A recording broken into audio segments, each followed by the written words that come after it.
प्रिय विद्यार्थियों, आज हम इस वीडियो में नागार्जुन जी द्वारा रचित कविता यह दंत्रित मुस्कान का विस्तार पूर्वक वर्णन करेंगे। तो आरंभ करते हैं। तुम्हारी यह दंत्रित मुस्कान मृतक में भी डाल देगी जान, धूली दूसर तुम्हारे ये गात, छोड़कर तालाब मेरी झोंपड़ी में खिल रहे जलजात, परस पाकर तुम्हारा ही प्राण पिघल कर जल बन गया हो कठिन पाषाण। तो यहाँ पर नागार्जुन ने तुम्हारी शब्द बच्चे के लिए प्रयोग किया है। दंत्रित मुस्कान का अर्थ है छोटे छोटे दांतों वाली मुस्कान। मृतक में भी डाल देगी जान। मृतक का अर्थ है वह व्यक्ति जो जीवन में निराश, हताश और उदास है, जिसे जीवन जीने में आनंद नहीं आ रहा, उस व्यक्ति को भी जीने के लिए प्रेरित करेगी। तुम्हारी मुस्कान में इतना अधिक आकर्षण है कि निराश, हताश व्यक्ति भी तुम्हारी ओर आकर्षित हो जाता है और जीने के लिए प्रेरित होता है। धूली दूसर तुम्हारे ये गात। तुम्हारे जो शरीर है वह धूल से सना हुआ है, धूल से भरा हुआ है। उसे देखकर मुझे ऐसा लग रहा है जैसे अब से पहले तुम किसी तालाब में कमल के रूप में विद्यमान थे। छोड़कर तालाब मेरी झोंपड़ी में खिल रहे जलजात। यहाँ पर जलजात का अर्थ है कमल का फूल। कवि यह कहना चाहता है कि जिस तरह से कमल का फूल कीचड़ में उगता है, तालाब में उगता है, तालाब में कीचड़ होता है और कीचड़ में कमल का फूल उगता है, और बच्चे के शरीर पर धूल लगी हुई है, तो कवि को ऐसा लगता है जैसे वह अब से पहले किसी तालाब में कमल के रूप में विद्यमान था। अब वह उस तालाब को छोड़कर उसकी झोंपड़ी में आ गया है, अर्थात उसके जीवन को आनंदित कर रहा है। परस पाकर तुम्हारा ही प्राण। परस का मतलब स्पर्श पाना। पिघल कर जल बन गया हो कठिन पाषाण। पाषाण तो पत्थर को कहते हैं, परंतु यहाँ पर पत्थर शब्द इसलिए प्रयोग किया गया है कि कवि का हृदय पत्थर के समान कठोर हो गया था, संवेदना शून्य हो गया था। अब उसमें पिघल गया है। क्या पिघल गया है? अर्थात उसमें संवेदनाओं का जन्म होने लगा है। उसके मन में दया, करुणा, प्रेम, सहानुभूति के भाव पैदा होने लगे हैं। तो अगले गद्यांश को देखते हैं।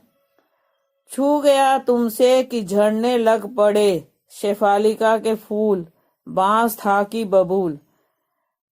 कवि यहाँ पर यह बताना चाहता है कि उसका जीवन बांस की तरह नीरस और शुष्क था और बबूल की तरह कष्टों से भरा हुआ था। अब बबूल एक पेड़ है जिस पर कांटे ज्यादा होते हैं, तो जीवन में परेशानियां ज्यादा थी, परंतु अब वह उन सब परेशानियों को भूल चुका है।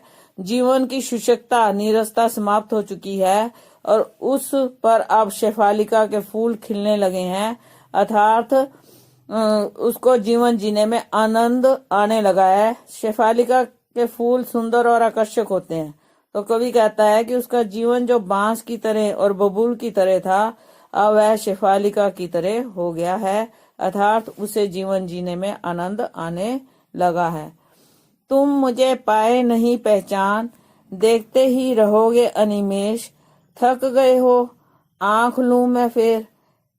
तो यहाँ पर कवि कहता है कि वह बच्चा उसे लगातार देख रहा है, तो उसे ऐसे लग रहा है, तुम शब्द बच्चे के लिए लगाया है, तुम मुझे कवि के लिए पहचान नहीं रहे। देखते ही रहोगे अनिमेष। अनिमेष का अर्थ है बिना पलक झपकाए देखना, लगातार देखना।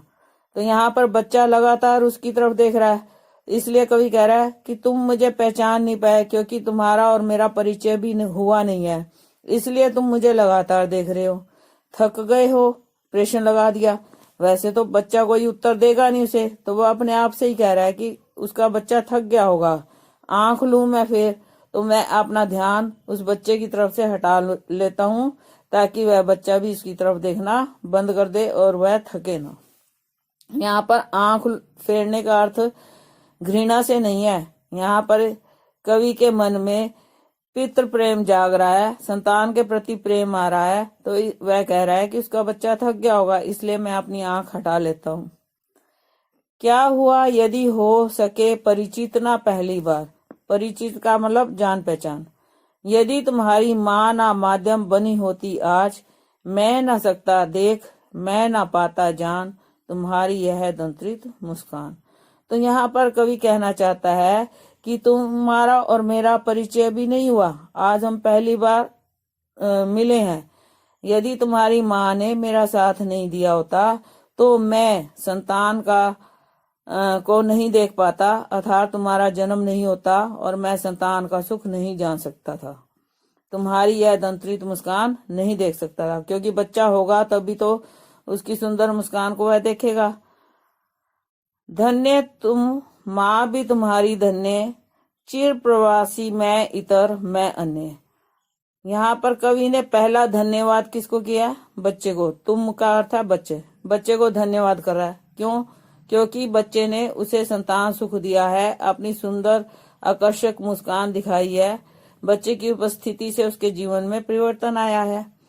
माँ भी तुम्हारी धन्य, तो यहाँ दूसरा धन्यवाद जो है वह अपनी पत्नी को दे रहा है कि उसके सहयोग से वह बच्चा वहां पैदा हुआ है, उस बच्चे का आनंद उसे जीवन में मिला है।